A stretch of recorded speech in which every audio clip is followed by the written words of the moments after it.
जैसे परमात्मा कहते हैं ना कि विकारों पे जीत पाओ।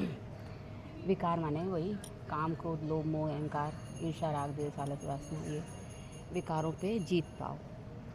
मेन जो विकार हैं काम, क्रोध, लोभ, मोह, अहंकार, ये 5 विकार हैं और यही 5 विकारों से फिर उसके बच्चे हैं ये ईर्ष्या, राग, द्वेष, आलस। तो ये जो 5 विकार हैं इसको ही इसका ही एक प्रतीकात्मक क्या है कि कृष्ण जी का दिखाते हैं ना कि शेषनाग पे नहीं, कृष्ण जी का दिखाते हैं कि डांस कर रहे हैं, है ना। माने कि उन्होंने इन 5 विकार, उस आत्मा ने इन 5 विकारों पर जीत पा ली है ना। उसके पहले शंकर जी को देखो, शंकर जी ने गले में सांप लपेटा हुआ, नाग का कितना महत्व, वही फन है ना। तो मतलब कि उन्होंने भी, शंकर जी ने तपस्या करके विकारों को अपने कंट्रोल में, काबू में कर लिया, तो वो विकार उनके गले का हार बन गया है ना। तो गले में लिपटे हुए हैं इसे दिखाते। और कृष्ण जी उस पर नाक, उस पर 5 उसका फन जो है उस पर डांस कर रहे हैं, माने 5 विकारों पे जीत पाके मन की स्थिति ऐसी हो गई आनंदमय कि वो डांस कर रहे हैं।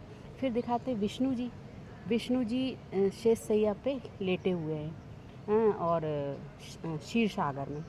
तो शेष सही वही नाग का फन दिखाते हैं, माने अब वो 5 विकार उनके सेवाधारी हो गए।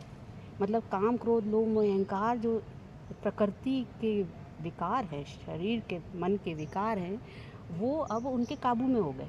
तो जिस आत्मा के ये विकार काबू में हो जाते हैं वो ऐसे ही बेफिक्र बादशाह, मतलब आराम से आनंद की स्टेज में रहता है।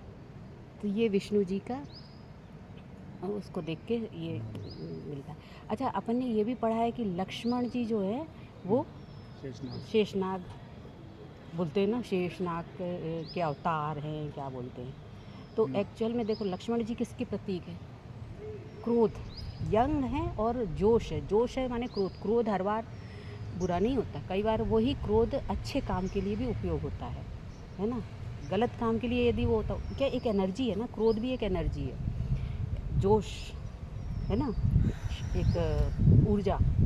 तो वो लक्ष्मण जी उसका प्रतीक है। तो वो विकारों को उसने भी कंट्रोल में कर रखा है, माने कि उसको कहाँ पे यूज़ करना है, उस क्रोध को कहाँ यूज़ करना है। हर समय नहीं यूज़ किया क्योंकि साथ में राम थे, तो लक्ष्मण ने उस क्रोध को हर जगह यूज़ नहीं किया, पर जब उसके आराध्य पे कोई बात आई तो उसने, है ना। तो ये तो ऊर्जा है सब, इसका आप उपयोग कहाँ कर, जैसे एक तलवार मिली है तो तलवार में आप आत्मरक्षा भी करते हो और दूसरे पे हमला कर सकते हो। तो आप कर क्या रहे हो उस चीज़ का, इन विकारों का यूज़ आप कहाँ कर रहे हो? काम, क्रोध, लोभ, मोह, अहंकार, ये तो विकार ही है ना।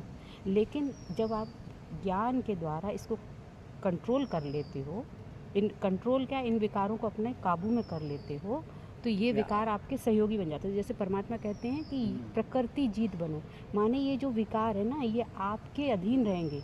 जब आप चाहोगे तभी ये व्यक्त होंगे, मतलब काम में आएंगे, नहीं तो ये हथियार है, तलवार है, ये तो आपके फिर काम, हाँ मतलब आपके कंट्रोल में। यदि हाँ, जैसे आपने एक वो तलवार ली है लेकिन वो आप ही को काट दे रही है, आपके ही हाथ को काट दे रही, तो मतलब क्या है?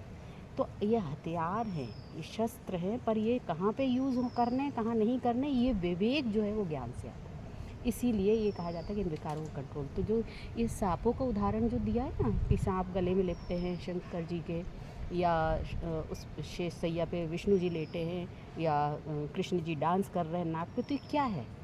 तो ये इसके पीछे का सूक्ष्म रहस्य है। अब ये कथा कहानियों के द्वारा ही समझाएंगे ना ऋषि मुनि, और कैसे समझाएंगे, क्योंकि मनुष्य की बुद्धि इतनी स्थूल है कि उनको सीधे सीधे कुछ बोलो तो नहीं समझ में आता, इसलिए वो कथा कहानी के द्वारा समझाया गया, चित्रों के द्वारा। चित्र भी किसने बनाए? ये तो हम मनुष्यों की मन बुद्धि है कि हम लोगों ने इनको ये मान लिया कि विष्णु जी ऐसे होते हैं, कृष्ण जी ऐसे होते हैं, लेकिन एक्चुअल में ये आत्मा की स्टेजेस हैं, और उसको समझाने के लिए ऋषि मुनियों ने इस तरीके से वर्णन किया, और उसको फिर चित्र किसी मनुष्य ने बना दिया, और वो चित्र फिर कॉपी होती गई, है ना। तो ये समझने की बात है कि अब जैसे कहते हैं कि शिव जी के वही सांप जो शिव जी में लिपट जाए तो उसको कोई मारेगा नहीं, शिव जी की पिंडी में लिपट जाए मंदिर में तो कोई मारेगा नहीं, उसको पूजने लगेगा। लेकिन वही यदि सांप बाहर निकल गया है, किसी लोगों को डर रहेगा ये हमको काट ना खाए, हम पे हमला ना कर दे, तो उसको मार भी देते हैं। तो मनुष्य की मनोवृत्ति तो बदलती रहती है, लेकिन एक वो शिव निराकार के साथ जिसने संग किया वो सुरक्षित है। ये इसमें कथा है, ये ज्ञान है, मतलब इस कथा में ज्ञान है। पर हम मनुष्यों की बुद्धि इतनी स्थूल है कि ज्ञान में बुद्धि का, विवेक का इस्तेमाल ही नहीं करते हैं ज्ञान के द्वारा। तो बस फिर मन का विस्तार तो ऐसे ही होता है, कहानियों में उलझा रहता है और कहानियों में ही सब जी रहे हैं। तो जो पाना था हमें इन कथा कहानियों से, जैसे हम लोग स्कूल में पढ़ते थे ना कि इस कथा का सार ये है, तो उस सार को पकड़ो, है ना। हाँ, वो सार नहीं, कथा कहानियाँ खूब रस ले लेके, मन को रस चाहिए ना, तो कथा कहानियों में रस ले रहे हैं। बस वो रस में ही डूबे डूबे वो ज्ञान का जो वो होना चाहिए, सार मिलना चाहिए, वो नहीं मिला, और इसलिए उसका फिर फ़ायदा नहीं हुआ। तो समझ में आई। अब सनातन तो करते हैं, लेकिन सनातन का अर्थ क्या है? सनातन के अंदर ये इतनी सारी जो कथा कहानियाँ और ये सब कुछ है, उसका भी यदि भक्ति करते हो तो ये सबका अर्थ भी पता होना चाहिए ना। उसमें भी इंटरेस्ट नहीं है, तो मतलब सोचो कितनी कॉन्शियसनेस नीचे चली गई। तो इसीलिए कहते हैं पाताल में चली गई, माने नीचे गिर गई।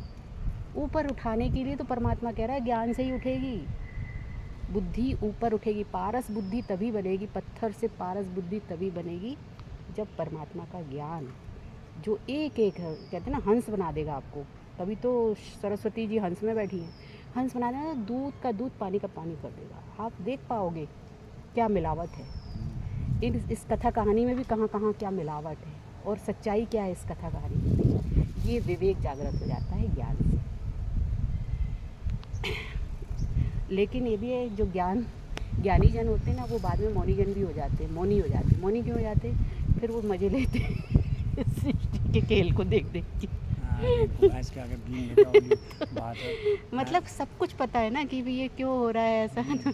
इसलिए फिर उस सब चीज़ों को देख के, साक्षी हो के, कि ड्रामा चल रहा है, फिल्म चल रही है, अब देखो उसको मज़े लो बस।